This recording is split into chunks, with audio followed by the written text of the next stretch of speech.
संस्थान उदयपुर में एक बार पुनः आपका हार्दिक स्वागत है। जो बच्चे एफएसओ के एग्ज़ाम में शामिल होने वाले हैं उनके लिए अब अंतिम समय चल रहा है। 27 जून बिल्कुल नज़दीक है और अब जो लास्ट के 24 आवर्स आपके पास है उनमें आपको किन विशेष बातों का ध्यान रखना है, क्या क्या ऐसे जो काम हैं जो आपको अच्छी तरीके से कर लेना है ताकि आपको जो अगली एफएसओ की भर्ती है उसका इंतजार नहीं करना पड़े, इसी में आपका नाम आ जाए।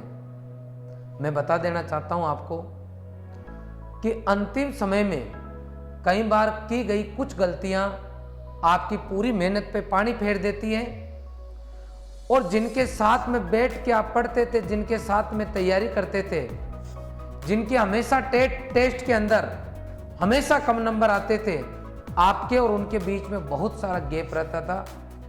वो गैप वाले बच्चे नीचे वाले बच्चे लिस्ट में आ जाते और आप लोग रह जाते या रह जाएंगे। ऐसा आपके साथ नहीं हो, इसलिए अंतिम समय आपको विशेष ध्यान रखना है। एग्जाम सेंटर पे जाने के बाद में, पेपर हाथ में आने के बाद में आपका क्या माइंड सेट हो, किस तरीके से आप पेपर दें, एग्जाम से 24 घंटे पहले क्या विचार आपके दिमाग में आने चाहिए, पॉजिटिव या नेगेटिव, ये सब कुछ यूँ कह सकते हैं कि आपकी नौकरी के लिए बहुत ज़्यादा ज़रूरी है। या आपकी नौकरी को छीन भी सकते हैं और आपको ये नौकरी दे भी सकते हैं। वास्तव में ही अंतिम समय बहुत ज़्यादा इम्पोर्टेंट होता है। अंतिम समय में क्या विशेष ध्यान रखेंगे उससे पहले थोड़ा सा बता दूं कि जब आप सेंटर पे जाओ उससे पहले आपको क्या लेके जाना है ये भी बहुत ज़्यादा ज़रूरी है, क्योंकि कई बार सेंटर पे जाने से आधे 1 घंटे पहले ऐसी हड़बड़ाहट होती है कि या तो सेंटर में जाने का मौका ही नहीं मिलता या फिर चले जाते हैं तो इतने पसीने में हो जाते हैं, इतने हाइपर हो जाते हैं कि जो मेहनत की उस पर पानी फिर जाता है। कि सर वास्तव में ऐसा होता है कि बिल्कुल होता है। 12 साल का मुझे लंबा अनुभव है। बहुत सारे अच्छे बच्चे जिनके नंबर बहुत अच्छे आते हैं टेस्ट में, वो भी मात खा जाते हैं। कैसे सर? तो एक एक करके बता रहा हूँ। एडमिट कार्ड उसका अच्छा से प्रिंट निकलवा लें। आपकी रंगीन फ़ोटो आपके पास होनी चाहिए, 2 फोटो पास में रखना। इसके अलावा आपको ओरिजिनल आधार कार्ड चाहिए। ओरिजिनल आधार कार्ड चाहिए, जेरोक्स लेके नहीं जाना है। सर मैंने पढ़ा ही नहीं, बस मेरे पास जेरोक्स है, मोबाइल में है, मोबाइल में भी नहीं चलेगी, जेरोक्स भी नहीं चलेगी, ओरिजिनल ही चाहिए। ओरिजिनल अगर नहीं है तो कोई ऐसा आईडी प्रूफ जो आपके पास ओरिजिनल हो और उसके ऊपर फ़ोटो हो, वो किसी विशेष परिस्थिति में चलेगा। आ गई बात समझ में? इसके अलावा आपको एक पेन लेके जाना है जो ट्रांसपेरेंट हो, मतलब पारदर्शी हो, देखे तो आर पार दिखे। इस तरीके का पेन नहीं चाहिए, बिल्कुल ट्रांसपेरेंट हो वो चाहिए। इसके अलावा सेंटर पे एक दिन पहले चले जाएं। जैसे मान लो किसी का सेंटर है जयपुर, अजमेर, जोधपुर और उदयपुर, ये 4 ही जगह सेंटर है। एक दिन पहले आ जाओ। सर मेरा उदयपुर आया है, सर मैं उदयपुर आ जाऊँ, रुकने की व्यवस्था कर दोगे क्या? रॉयल इंस्टीट्यूट की तरफ से व्यवस्था कर देंगे। जो भी बच्चे आए वो हमें पहले इन्फॉर्म कर दें, हम आपके रुकने की व्यवस्था कर देंगे। किसी बच्चे को परेशान होने की ज़रूरत नहीं है, लेकिन आपको एक दिन पहले जाना है। सर मैं यूँ सोच रहा था कि मैं कुचामन से हूँ और जयपुर जाऊँगा, तो जिस दिन पेपर है उस दिन पहले सुबह 6 बजे जल्दी निकल जाऊँगा, 2 घंटे का रास्ता है। इस गलतफहमी में मत फंसना। 4 जनों की टीम बना लूँ, 6 जनों की 3 टीम बना लूँ, किसी एक की कार लेके जाएंगे और तेल डलवा देंगे। मत करना ऐसा काम। मैं कहता हूँ हिंदुस्तान में गलत खबरें ज़्यादा सुनने को मिलती है, 2 ही टाइम ज़्यादा मिलती है। एक तो कोई बारात में जाते हैं तब, और कोई एग्ज़ाम देने जाते हैं तब। भीड़ का हिस्सा मत बनना। व्यवस्थित तरीके से अंतिम 24 घंटे इंपॉर्टेंट है। उसमें से ये भी इम्पोर्टेंट है कि 24 घंटे पहले आपको सेंटर भी पता हो कि ये वाला है और ये भी पता हो कि मैं पहुंच गया हूँ। किसी तरह का सेंटर से रिगार्डिंग, पहुंचने से रिगार्डिंग मेंटल प्रेशर बच्चे पे इस टाइम नहीं होना चाहिए। इसलिए एक्स्ट्रा होशियार नहीं बनते हुए इन विशेष बातों का पहले तो ध्यान रख लेना है। यहाँ कोई आपकी होशियारी काम नहीं करेगी। दूसरी चीज़, और किन विशेष बातों का ध्यान रखें सर? चिंता, टेंशन, और सर नंबर आएगा कि नहीं आएगा, और सर मैंने पढ़ा था उसमें से आएगा कि नहीं आएगा, और सर वो 2 यूनिट तो छूट ही गई, और यार सर अब बहुत कम टाइम है, अगर 5 दिन और मिल जाता तो मज़ा आ जाता। मुझे लग रहा था आरपीएससी में जांच चल रही है और मैं तो 15 दिन पहले थोड़ा कम पढ़ा था। फिर बाद में मेरे को पता लगा कि अरे यार पक्का एग्जाम होगा, इसलिए फिर मैंने वापस दम लगाया। अब क्या करूँ, मैं तो होचपोक हो गया। कोई होचपोक होने की ज़रूरत नहीं है। ऐसा कोई सा भी एग्ज़ाम नहीं है जिसके अंदर जो सिलेबस है वो पूरा का पूरा ही पढ़ के जाए बच्चा और पूरा ही याद हो, उसके बाद में नंबर आता हो, ऐसा कोई एग्ज़ाम नहीं है और ना ऐसा कभी पॉसिबल है। मैं बता देता हूं, आपके सिलेबस के अंदर पार्ट ए और पार्ट बी दोनों मिला के 40 प्लस 110 150 क्वेश्चन है। अगर इन दोनों को मैं जोड़ दूं तो दोनों की यूनिट मिला के 3 + 8 11 यूनिट हो रही है। अगर मैं एवरेज क्वेश्चन देखूं आपकी सब यूनिट का मिला के तो लगभग 10 से लेके 15 के बीच में हर यूनिट के क्वेश्चन बैठते हैं। मान लो 10 से लेके 15 के बीच में सब यूनिट के क्वेश्चन आएंगे। और सर मैंने 2 यूनिट तो पढ़ी नहीं, अरे तो नहीं पढ़ी तो कोई बात नहीं। मैंने पहले ही कहा था कि हिंदुस्तान में और राजस्थान में ऐसा कोई बच्चा नहीं है जिसकी ये 13 की 13 यूनिट ही स्ट्रॉन्ग है। आई बात समझ में? 13 नहीं 11 यूनिट हो रही है, टोटल 11 यूनिट हो रही है। 11 यूनिट सबकी स्ट्रॉन्ग है। यहाँ अलग अलग डिपार्टमेंट के बच्चे पार्टिसिपेट कर रहे हैं। इसकी जो एलिजिबिलिटी थी उसके अंदर इंजीनियरिंग वाले भी हैं, जनरल बीएससी वाले हैं, एग्रीकल्चर बीएससी वाले, डेयरी टॉक फूड टेक वाले भी हैं, ऑयल टेक्नोलॉजी वाले भी हैं, अलग अलग डिपार्टमेंट के हैं। कोई मैथ्स से था 12वीं पास आउट, कोई बायोलॉजी से था, कोई एग्रीकल्चर से था और सब इधर उधर फंसे पड़े थे। किसी का भी कोई पर्टिकुलर सब्जेक्ट स्ट्रॉन्ग नहीं है। अरे नहीं सर पर्टिकुलर स्ट्रॉन्ग है तो फिर वो दूसरे वाला नहीं है। कहने का मतलब है 11 यूनिट किसी की स्ट्रॉन्ग नहीं है।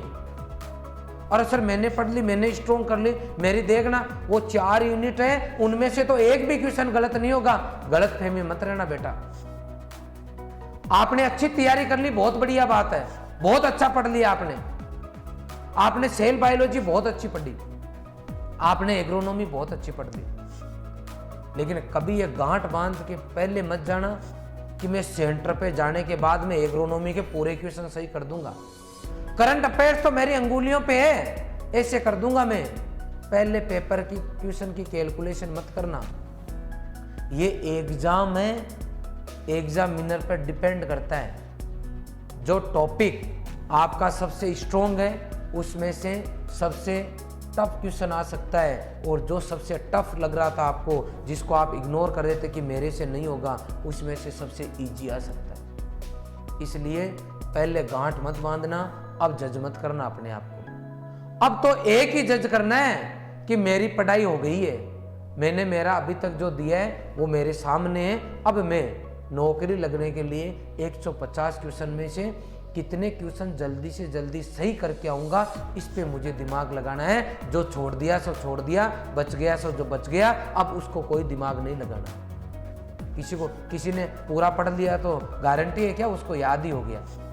कोई ज़रूरी नहीं है। तो सर क्या ज़रूरी है? दिमाग को स्टेबल रखो। और अब अपन ये दिमाग लगाएंगे कि सर उस पेपर को, मेरी तो जैसी पढ़ाई ये है, अब मुझे तो ज़्यादा से ज़्यादा सही क्वेश्चन करने, उसके लिए मैं क्या करूँ? उसके लिए सबसे पहले तो साउंड नींद लो, सोना ज़रूरी है। टेंशन मत लो, ये चिंता मत करो कि सिलेक्शन नहीं हुआ तो क्या होगा। लो मैं सोच रहा हूँ अब सिलेक्शन नहीं हुआ तो क्या होगा। अगर मैं सोचूं सिलेक्शन नहीं होगा तो ये हो जाएगा, ये हो जाएगा, मेरी मेहनत का क्या होगा, ये क्या होगा, अगली भर्ती में कौन पढ़ा, इतना पढ़ा, मैंने तो प्री पीजी की तैयारी नहीं की, मैंने तो सुपरवाइजर, मैंने तो इसी को लक्ष्य बनाया, अगर इसमें मेरा नहीं हुआ तो अब क्या होगा, मेरे तो लास्ट स्टेज है, मेरा तो फर्स्ट टाइम में था, अरे घर वाले अब तो काम पे भेज देंगे, ये कर देंगे, वो कर देंगे। मैं सोच लेता हूँ 17 चीज़ें। एग्ज़ाम से 24 घंटे पहले अगर मैं बिल्कुल गरीब घर से हूँ और मेरे लिए लास्ट एग्ज़ाम है, अगर मैं इतनी चीज़ें सोचूंगा तो क्या मेरे नंबर बढ़ेंगे क्या?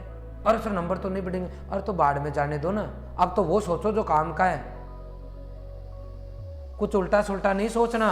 अब तो ये दिमाग लगाना है कि वो जो 2.5 घंटे मेरा पेपर चलेगा ना, उस पेपर में मैं कैसे कूल रहूं, और पता ही नहीं चल रहा पेपर से टफ आएगा कि इजी आएगा। अरे आ जाएगा जैसा आना है। अब नहीं बनेगा पेपर, अपने सोचने से पेपर नहीं बनेगा। पेपर टफ आएगा तो भी मैं तैयार हूँ, इजी आएगा तो भी तैयार हूँ। सीधी सी गणित है, पेपर टफ आते पे कट ऑफ नीचे चली जाती है और इजी आता तो ऊपर चली जाती, तो बात ही खत्म हो गई। अब तो ये है गणित अपने पास कि ये जो अपने पास टाइम बचा है अंतिम समय में, इसके अंदर मैं कूल रहूं और अननेसेसरी दिमाग में कुछ नहीं लाऊं। मैं तो ये सोचूंगा कि सर मेरी तैयारी होगी, बस मैं बिना टेंशन के 2.5 घंटे निकालूं। 1 मिनट भी मुझे ऐसा नहीं लगना चाहिए कि ये पेपर मेरे ऊपर हावी हो गया। मैं हर बार कहता हूं कि पेपर देने का मतलब है आपके और पेपर के बीच में कुश्ती, दंगल है वो। जैसा होगा देखा जाएगा, बाद में देखेंगे क्या करना है। पेपर को हैवी नहीं होने दो, ये दिमाग में सेट करके रखना है। पेपर करना चालू कर दिया और जो यूनिट आपकी सबसे स्ट्रांग है उसमें से भी अगर कुछ नहीं आ रहा आपको, संयोग से पहले वही आ गई आपकी एग्रोनॉमी आ गई, हॉर्टिकल्चर आ गई, आप बायोलॉजी के स्टूडेंट हो, बायोलॉजी आपने हाथ में ली, केमिस्ट्री आपकी जबरदस्त स्ट्रांग थी, केमिस्ट्री आपके बिड़ते पेपर में आ गई और आपसे नहीं हो रही, कोई चिंता नहीं करनी। पेपर आपको अपने तेवर दिखा रहा है, नहीं घबराना है। किस तो फिर हमें क्या करना चाहिए सर? आपको जो मैं कहूं वो करना चाहिए। पेपर टफ आए इजी है, जो आएगा वो देखेंगे। 150 क्वेश्चन है, 150 मिनट आपके पास भाई, 2.5 घंटे हैं, 60 मिनट करके 120 और 30 150 मिनट होगी। आपकी पहली अप्रोच एक ही होनी चाहिए कि कम से कम टाइम के अंदर इस पूरे पेपर में से जो सबसे इजी क्वेश्चन है उनको मैं कर लूं। तो सबसे इजी क्वेश्चन है उनको 100 मिनट के अंदर करके और ओमार में डाल दो, बस हो गया पेपर। और जब पेपर करो तो राइट सर्किल क्रॉस मेथड आ रहा है, पहला क्वेश्चन राइट लगाओ, बिल्कुल हवाई नहीं लग रही, क्रॉस लगाओ, डाउट है गोला लगाओ, कंफर्म राइट का निशान, ऑप्शन पे भी राइट कर दो, हवाई नहीं लग रही क्रॉस या गोला, राइट सर्किल क्रॉस। पहले राउंड में 100 मिनट के अंदर अंदर पूरे पेपर के अंदर छांट लो। अगर आप मान लो जो आपकी जो खास यूनिट है और उसमें से आप अटक गए, आपको पसीना हो गया, तो जो टफ थे उसमें इजी आएंगे, वो भी आपसे नहीं होंगे। इसका मतलब पेपर में पूरे में मेरे को दिमाग नहीं लगाना पेपर टफ है कि जी बाढ़ में जाने दो। मेरे को एक ही चीज में दिमाग लगाना है कि मुझे 150 मिनट मिल रहे हैं, 100 मिनट के अंदर इस पूरे पेपर में से पहले राउंड में मैं इजी क्वेश्चन छांट लूंगा जो मुझे आ रहे हैं। जब मैं इस अप्रोच के साथ चलूंगा तो 100 मिनट के अंदर मैं ज्यादातर जो क्वेश्चन मुझे आ रहे हैं राइट भी कर दूंगा और ओमार में भी डाल दूंगा। उसके बाद में मेरे पास गोले लगाए हुए क्वेश्चन वो हैं जिनमें आपको डाउट है, जिनमें पता है कि आता है लेकिन कंफ्यूजन है। गोले वाले क्वेश्चन सेकेंड राउंड में कर दो, टाइम बचे तो थर्ड राउंड के अंदर क्रॉस वाले क्वेश्चन करो। उनको कुछ भी नहीं हो तो ऑप्शन से करने की कोशिश करो। ध्यान रखना नेगेटिव मार्किंग है, किसी पेपर में +4 -1 होता है या +3 1/3। फूंक फूंक के कदम रखना। जब 1/3 नेगेटिव होती है ना तब मायने रखती है, तब भारी पड़ जाती है। इसलिए 1/3 नेगेटिव है, जितने क्वेश्चन आए उतने ही करना है। 2 का ऑप्शन बच रहा है और दिल कह रहा है कि नहीं जाएगा सही तो रिस्क उठाना, बाकी रिस्क नहीं उठाना। समझ गए? पूरे पेपर के अंदर आ जाओ, सिस्टम के अंदर आके करने की कोशिश करो। मैं पूरे विश्वास के साथ कह सकता हूँ कि शुरुआती दौर पे जो आपको क्वेश्चन नहीं आ रहे थे और अगर आप समय भी बचा लेते हो और राउंड भी पूरा लगा लेते हो तो आपको क्वेश्चन आना चालू हो जाएगा। उन्हें रिपीट कर रहा हूँ कि ये ज़िंदगी है। FSO का एग्ज़ाम आपके लिए सब कुछ नहीं है। पहले बोल रहा हूँ कि जितने एग्ज़ाम में बैठेंगे सब FSO नहीं बनेंगे, लेकिन सबको अपनी ज़िंदगी जीनी है, सबको कुछ अच्छा करना है, अपने परिवार को खुश करना है। तो ये जो परीक्षा है ना इसको देना सीखना है, इससे घबराना नहीं सीखना, देना सीखना है। सब FSO नहीं बनेंगे तो क्या सब भूखे भरेंगे? नहीं। अगर आप परीक्षाएं देना सीख गए और उनसे लड़ना सीख गए तो जिंदगी आपके पास बहुत सारे ऑप्शन खोल देगी। और हर जगह घबराना सीख गए, मेरी बहुत अच्छी तैयारी थी, सब कुछ बढ़िया था, लेकिन पेपर देते वक्त मुझे उल्टी होने लग गई, उल्टी हो रही हड़बड़ाहट की, मेरा स्वास्थ्य अचानक खराब हो गया। वो घबराहट का 24 घंटे पहले आप सोए नहीं ढंग से, आपके दिमाग को तो आपने पहले बंडल बना लिया, ये सोच के कि मेरा क्या होगा। कुछ नहीं, ये कोई एग्जाम सब कुछ नहीं होता जिंदगी में।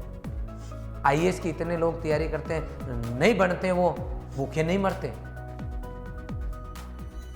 और जो बन जाते हैं वो सीधे चांद पे प्लॉट नहीं लेते। हर चीज का अपना एक लेवल है, हर चीज का अपना सेटिस्फेक्शन है। तो आज आपको ये सेटिस्फेक्शन होना चाहिए कि भाई मैंने 100% दिए, बाकी ऊपर वाले के भरोसे छोड़ दो। किसी भी चीज का परिणाम जनरली अपने हाथ में नहीं होता, अपने हाथ में होता है मेहनत करना। अगर मेहनत कर रहे हैं तो आज नहीं तो कल अपने प्लस में आपका रिजल्ट आएगा, 100% प्लस में आएगा। मैं आज ही एक एग्जाम्पल दे रहा था, पेरेंट्स आ गए थे तो ऐसे बैठे बैठे बात कर रहे थे, तो एडमिशन ले रहा था, तो ऐसे एक पेरेंट्स आई बाहर से कि लो सर फ़ोन पे बात कर लो। मैंने बात की तो वो मेरे भाभी जी डॉक्टर सुबिता कुमावत, जो असिस्टेंट प्रोफेसर है अभी फतेहपुर सीकर, तो उनसे मैंने बात करने के बाद उनके साथ में राम जी मीणा करके, वो भी प्रोफेसर है, एपी है वो भी, तो उनके रिलेटिव का एडमिशन आया था, तो उस रेस्पेक्ट में उन्होंने मेरे को फ़ोन किया था कि सर से बात कर लो। तो भाभी जी ने फ़ोन किया मुझे, तो फ़ोन रखने के बाद मेरे सामने बैठे थे, उनको मैंने समझाया कि ये मेरे वो भाभी जी हैं जो पढ़ने में बहुत अच्छे थे, लेकिन कभी भी इनसे सुपरवाइजर का पेपर भी क्रैक नहीं हुआ, एओ का भी नहीं हुआ, डब्ल्यूओ का भी नहीं हुआ, क्योंकि इनके साथ में वो बहुत इंटेलिजेंट, आज भी एसकेआरयू यूनिवर्सिटी के अंदर इकोनॉमिक्स की मैं बात करूं या बीएससी के बच्चे आज भी सुबिता कुमावत मैम के नोट्स पढ़ते हैं, लेकिन वो मैम ज्यादातर एग्जाम शुरुआती दौर में पास नहीं कर पाए, क्योंकि उनके साथ में वो जिनको पढ़ाते समझाते सब नौकरियां लग गए, लेकिन उनके साथ में ईश्वर ने पता नहीं कैसी इतनी, मतलब उनके साथ में एग्जाम्स के दौरान परिस्थितियां उनकी विपरीत कर दी कि उनको छोड़ के सब निकल जाते। लेकिन मैं कहता हूं ईश्वर के घर देर है अंधेर नहीं है। कई बार जब आपका सिलेक्शन होने वाला होता है, किसी कारणवश कोई बच्चा रुक जाता है, तो उसको ईश्वर कई बढ़िया जगह भेजना चाहते हैं। अगर आज मेरे भाभी जी डब्ल्यूओ लग जाते और अगर कृषि पर्यवेक्षक बन जाते तो आज वो असिस्टेंट प्रोफेसर नहीं होते। ईश्वर उनको फेल करता गया, वो आगे से आगे पढ़ते गए, असिस्टेंट प्रोफेसर है वो फतेहपुर सीकर, जो मेरी यूनिवर्सिटी के अंदर में आती है कॉलेज। मैं ये कहना चाहता हूँ कि आदमी को बिना थके अपना लगातार प्रयास करना चाहिए और आपको भी पॉजिटिव रहना चाहिए। 24 घंटे पहले आपको बिल्कुल नींद आए कि भाई मैंने पूरा काम किया, और कोई यूनिट 1 आधी 2 यूनिट 3 यूनिट आपसे नहीं हुई है तो उनके पीछे आपका रिजल्ट नहीं रुकेगा। मैं आपको गारंटी के साथ कह सकता हूं। आपको तो जो आ रहा है ना उसको संभाल लेना आप। सर उसको कैसे संभालो, तो अभी तक जो मैंने कहा है उस काम को प्रॉपर करना, चिंता मत करना सिलेक्शन की। चिंतन ये करना कि आने वाला जो टाइम है मेरा पेपर तक का, उसको मैं पॉजिटिव वे में कैसे लूं ताकि मैं पेपर आराम से दे सकूं, बिना टेंशन के दे सकूं, मैं कूल रह सकूं उस टाइम। उसके लिए सोना जरूरी है बेटा, टाइम पे एग्जाम सेंटर पे जाना जरूरी है। बिल्कुल दिल से ईमानदारी से आप पेपर दें। जो बच्चे रॉयल संस्थान के साथ जुड़े रहे, मैं आपको विश्वास के साथ कह सकता हूँ जिस तरीके का कंटेंट आपने पढ़ा है और जिस तरीके से आपके टेस्ट हुए हैं, आप अगर आने वाले 24 घंटे को बिना चिंता के निकालते हो तो उस लिस्ट में आपको नाम मिलेगा। उन्हें जो बच्चे एफएसओ की भर्ती में शामिल हो रहे हैं उन सभी को मैं हमारी रॉयल टीम की ओर से हार्दिक शुभकामनाएं देता हूं और उम्मीद करता हूं कि जिस तरीके से आपने मेहनत की, ईश्वर आपको उसका फल दे। आपने वीडियो देखा, इसके लिए आपका बहुत बहुत आभार। Thank you very much.